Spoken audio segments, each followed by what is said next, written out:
Nintendo's lawyers are out in full force this week, and there's disturbing things across the industry. If you're a game developer, I would encourage you to maybe find a different profession for the next little bit. Welcome to this week's game news show. Let's get started as we do it with it's October, guys. Happy October. We now have coming soon to Game Pass, October 1st, 2024. We've got new stuff, MLB The Show 24 hitting console standard. I don't understand the tiers. I forgot the chart already.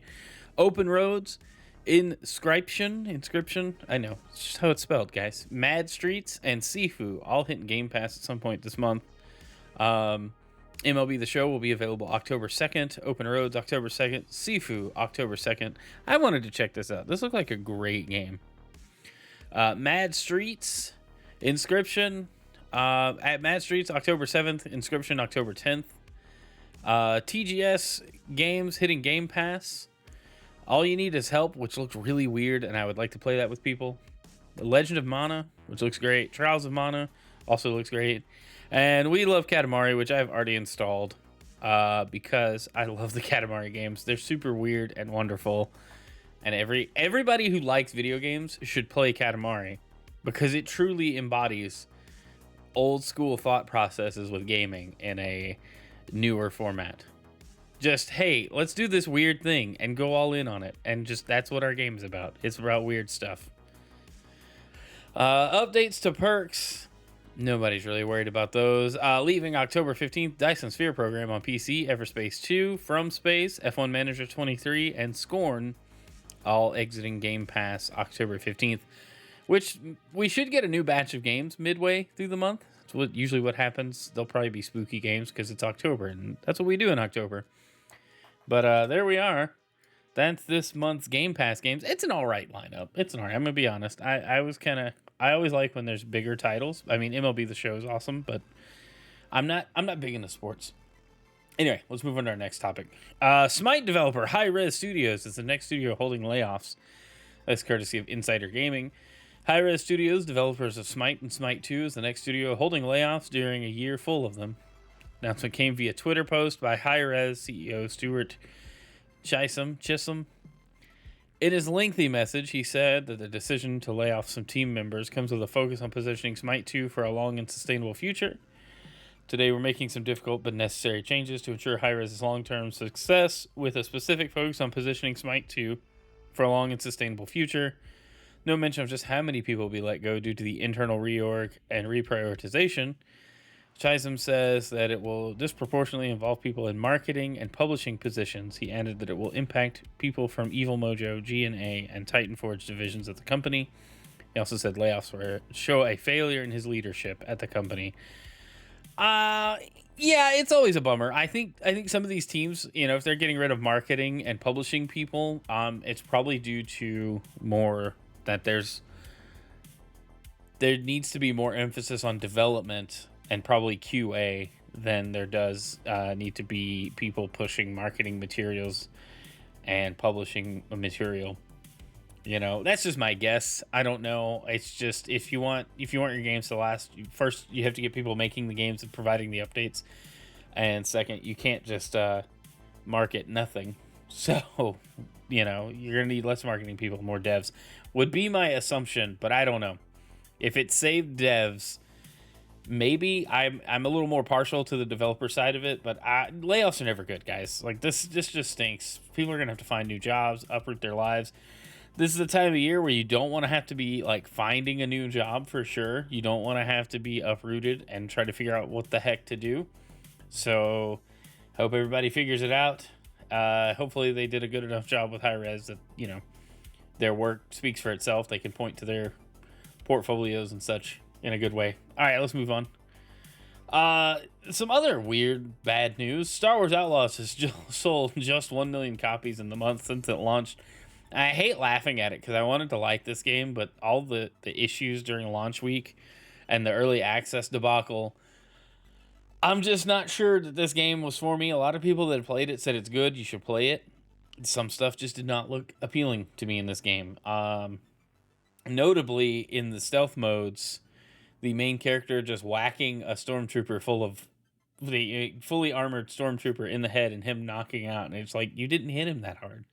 Like the animation wasn't convincing enough, and then all the glitches and stuff. I don't know. It just seemed like a weird game. But Ubisoft is definitely going through some stuff after delaying Assassin's Creed into 2025. Star Wars Outlaws launching rough hurt those initial sales, and it just hit the 1 million mark worldwide, mind you, worldwide.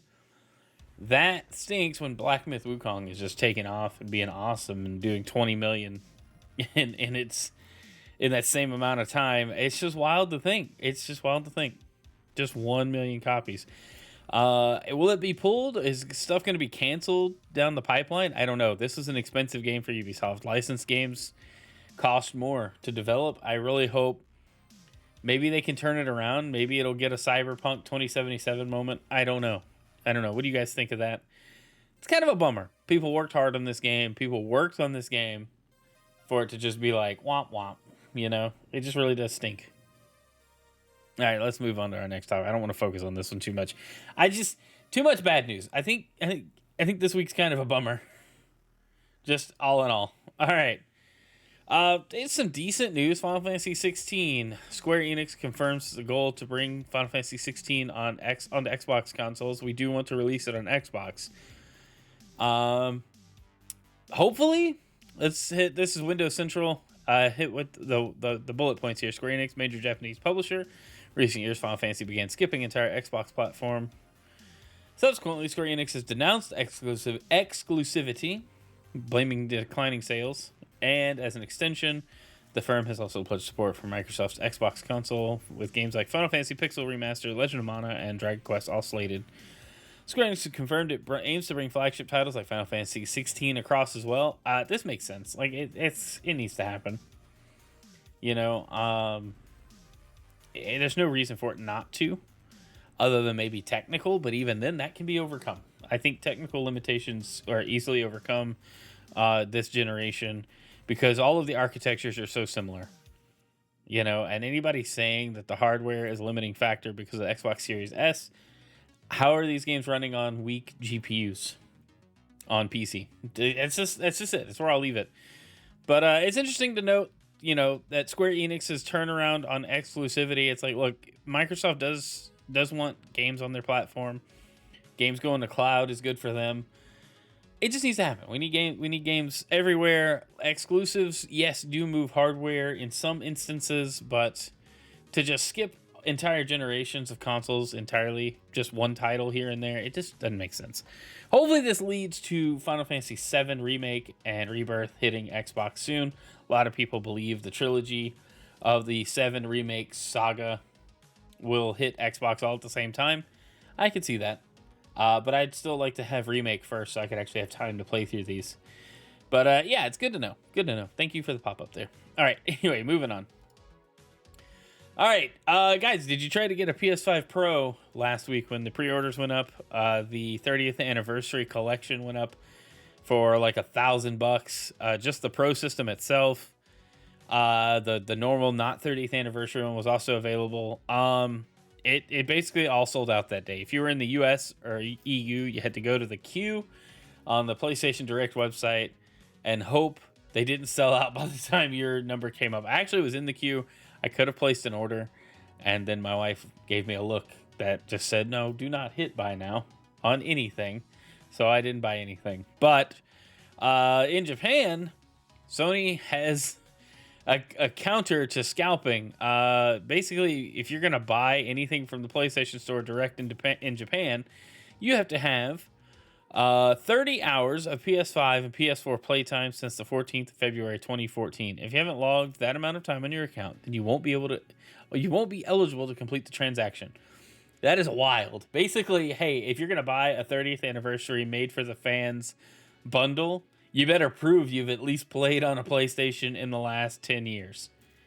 That's crazy. I don't know if I'd even make the cut, because I had a PS4, played a lot of Spider-Man and Horizon, but not much else outside of a couple of other games. I think I did Last of Us Part 1, or the original Last of Us. I don't know.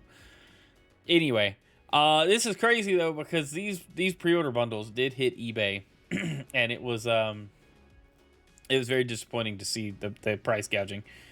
Yeah, it's like one game. That's what I was thinking, Denal. It is like one game. But either way, it's just an interesting approach. I don't know if legally they could do the same thing here in the U.S. I mean, it's your business. You could decide that. However, I'm sure there's not like a legal thing with blocking purchase of something because it's your business. If you don't want people to buy something, then don't. Scalpers do ruin everything, Sedge. Absolutely. It's why I don't like buying Amiibo or special edition consoles anymore, because scalpers buy them all and resell them and make it not fun to try to get. But anyway, yeah, it's an interesting approach. I wonder how it'll work. I wonder if these scalpers posting these things on eBay are going to make even a fraction of the money that they've listed these pre-orders for. It's crazy to me. All right, let's move on to our next topic. I love this. Guys, Time Extension is a really cool retro website. They cover retro news. I just thought this was awesome. I wanted to share it. This was purely like a personal story for me. Sega Saturn is one of my favorite consoles of all time for a myriad of reasons. But the Sega Saturn Slim is now our most wanted hardware of 2024.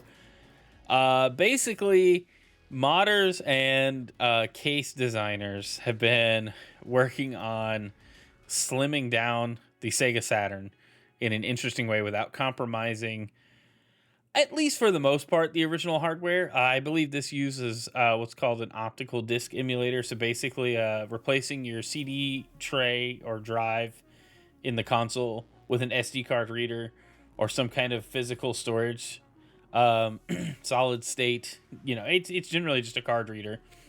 But so you get to run your games on original hardware, but you don't have to do anything special other than get the optical disc emulator to plug into the CD slot instead of the CD drive itself. I actually like this mod for any disc-based systems because those lasers and mechanics will eventually go out and you won't be able to play your discs anyway. So do it this way, but I love the way this looks compared to the original Saturn. It's such a cool design.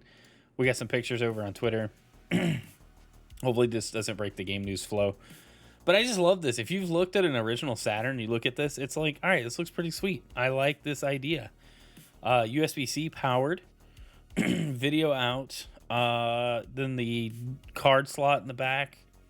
It's just a cool design all around. I hope that this gets like hits fabrication pretty soon and starts hitting the production lines. I just thought it was a cool story.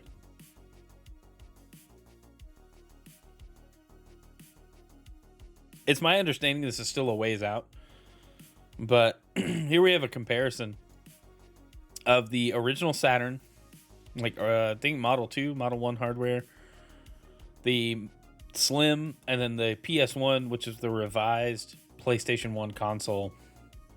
It slots in right between. I just love the way it looks. I love when slim designs come out. It's like that Wii that fits on a keychain that you have to dock. That was kind of cool.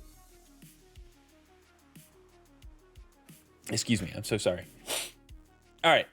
Anyway, let's not gush over classic hardware mods too much. I'll go down a rabbit hole real fast.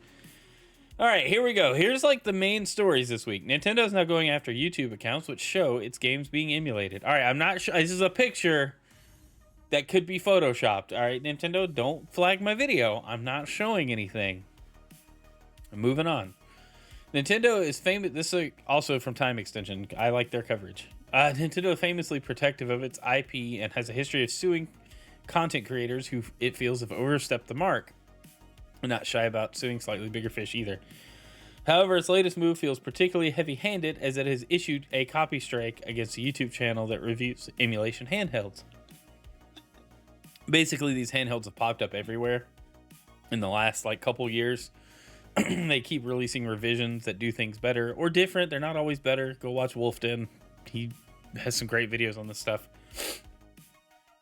But Nintendo has been issuing takedowns and copy strikes because of showing your game, even Wii U stuff, running on not Nintendo hardware, and they don't like that. I don't know what the legal claim is there, because it's like if I bought something that I didn't set up to run Wii U games, but it just happens to run them, that's not really on me.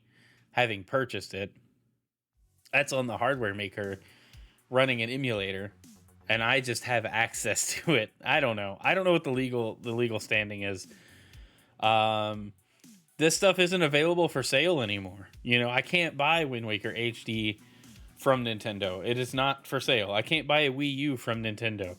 They're not for sale. So I don't understand the legal standing that Nintendo has here, but they've been striking. This blurred out image is the MIG switch. They don't like coverage of that. Obviously, that maybe makes a little more sense, but still, I don't know. I don't know if that's legal. Like, I don't know if you can just go, hey, they're infringing our copyright because somebody made a flash card that can read games and load multiple copies of a game from an SD card. Like, Nintendo didn't make that. They didn't have anything to do with that except that somebody wanted it to work on the Nintendo Switch. So, I'm not really sure what's going on there. It's weird to me. But Nintendo not being content, just taking down videos of emulation, they've gone after ryujinx, however you say it. This is from their Discord. Yesterday, GDK Chan was contacted by Nintendo and offered an agreement to stop working on the project, remove the organization and all related assets he's in control of while awaiting confirmation on whether he would take this agreement. The organization has been removed, so I think it's safe to say what the outcome is. Rather than leave you with only panic and speculation, I decided to write the short message to give some closure. This was on Discord, the official ryujinx Discord, I believe. And they go through and show some stuff that was still being worked on, some stuff that was coming. There was an iOS port of ryujinx, an Android version. There's some other stuff going on. But yeah, Nintendo has taken it down. I think the Git repos are gone. I think any branches are gone. Any forks are gone. I think everything is being taken down slowly but surely. With ryujinx, Nintendo's lawyers have been out in full force. We know that lately. It's wild. They're going after Pal World. No, they're going after emulators again because they don't like emulation. And it's weird that they're in this really aggressive posture towards emulation because people just want to be able to play the older games, by and large, through emulation because you can't buy them or they're hard to get a hold of. But then with the Switch emulation, it's because the Switch runs everything so terribly. And I don't mean that. Like, games are still fun. Nintendo's games on Switch are still fun. But a smoother frame rate or a higher frame rate or a more stable game experience is a better experience. It's just not how Nintendo intended it, I guess. I don't know. They're well within their rights to do this, and we saw this happen earlier with the Citra and Yuzu emulators being taken down as well, which is a huge bummer for Citra because 3DS hardware is ridiculous on the secondhand market. Excuse me. It just is so weird to me. This hyper aggressive posture. Like, what are they defending at this point by going after? I mean, with the Switch 2 right around the corner, do they not want to show? Do they not want the comparisons of the Switch 2 compared to a high-end PC running an emulator? That could be the only thing I would think. They're just wanting to avoid that when the Switch 2 actually does get announced and brought to market. I don't know, though. Just Nintendo's legal team at it again, right? All right, let's move on. Weird Pokemon Unite news. Pokemon Unite will end service in Belgium and Netherlands in 2025. So that's pretty much the news. They announced microtransactions will go away. Support for the game is done. It will not be available in those regions. A lot of people think it's because of the loot boxes and newer stuff is illegal in Belgium and the Netherlands. So Pokemon Unite, instead of not offering the predatory loot boxes and microtransactions, they're just gonna not offer the game there at all. It's weird.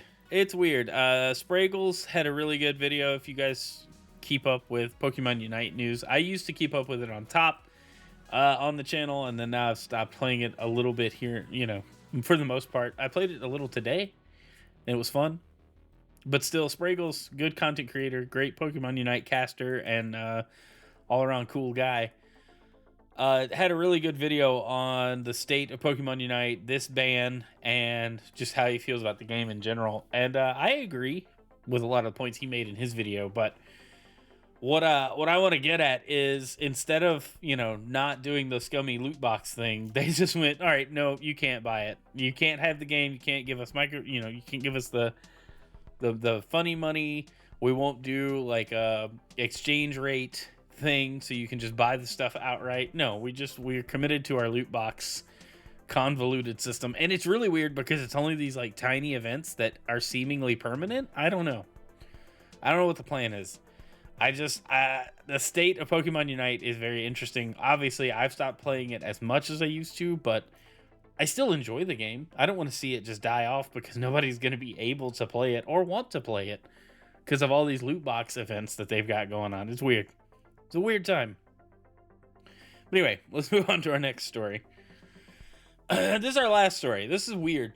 I like it and I don't all at the same time because I'm not a big government overreach kind of guy, but I would be for this change. New California law requires digital stores to admit you don't own the content. This has really come to light lately with stuff like Ubisoft disabling the crew, taking it offline. But this article says a law in California will help redefine what it means to own digital content after being signed into law by the state's governor, Gavin Newsom. Says the law goes into effect 2025. It will effectively ban digital storefronts from using words like buy or purchase when it comes to digital items, including games and accompanying DLC, among other items. That is, unless those storefronts explicitly inform a customer they are purchasing a license that is not permanent and can't be revoked. I'm all for that. Be very upfront that we are just renting or buying permission. We're not buying the game. We're buying permission to play the game. So long as they are willing to grant the permission to play the game. The law, which is spearheaded by Assemblymember Jackie Irwin, comes as consumers have increasingly lost access to digital goods that they thought they owned. Particularly, the bill is in response to Ubisoft taking the crew offline permanently, as well as Sony's threats to dismantle Discovery, which was crazy because I don't know how many people actually owned those shows that they took off of the PlayStation Store, but it's still, the idea is frightening. So this article goes on to talk about, like, do we even own anything? And the digital ownership situation is wild. But, I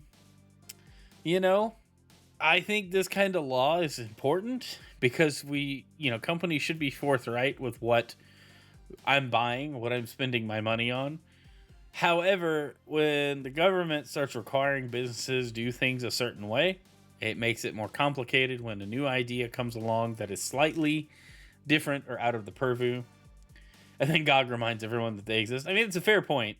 That is a fair point. The way GOG works, good old games, it's a great platform. It really is. But, yeah, I don't know where I was going with this. I kind of lost my train of thought. But my point is, I don't like big government. I don't like big legislation that tries to tell people what to do. But if it's in the best interest of consumers, in this case, I can get behind it. So maybe this will have a big effect on PlayStation. But honestly, I think what it's going to mean is that the text purchase or buy will say rent or lease or exchange money for access or whatever the text ends up saying. It'll be very clear that purchase or buy is not allowed anymore, and that'll probably be the smallest update. It's fair. It's not. It is about honesty, and it's really. This is where I'd rather see laws, and we can move into the closing point here with the closing, because I mean, with PlayStation, like PlayStation Network was down yesterday, and then their mistaken ad update thing. I didn't even cover those stories tonight because I don't know, they weren't that big a deal. They were either fixed or it was like, okay, it came and went, But with stuff like that can just happen and I can't access my games because the PlayStation Network is down, it's like, well, even if they admit I don't own the content, I still can't play it if Sony goes, we're not doing PlayStation Network anymore. Good luck. You can't do anything. You know, so if we could get legislation that maybe instead makes the terms and conditions be plain text and easily readable instead of all the legalese in the background that we all just scroll past, maybe that would be the clarity we need instead of what we have. I was okay when I installed Katamari. We Love Katamari Reroll. I had to scroll through 3 different dialogue boxes of terms, and as far as I know, this game is a single player, like not online multiplayer game. It's a single player couch co-op game at best. But I had to scroll through terms and agreements for this game because it's 2024 apparently. And I'm like, I just want to play my silly Japanese humor roll up the items game. And instead I spent the first 5 minutes just trying to navigate the menu to scroll down the list to agree. I didn't have to do that on the PS2. There were no menus on the PS2 for me to agree to terms and conditions to just play a game, you know? And it's just insane. Like, I just don't understand. But you guys let me know what you think. If you're watching on YouTube, thanks for being here. We do this show live on Tuesdays if you want to be a part of the conversation live. But you should definitely check it out. Thanks for being here on YouTube. If you are watching on YouTube, leave a like and a comment. Hit that subscribe button. And let me know what you think of any of these stories. And then, yeah, I think that'll do it. I may or may not be playing video games tonight on stream. I don't know. But if you're watching, thanks. I'll see you on the next one. Bye, everybody.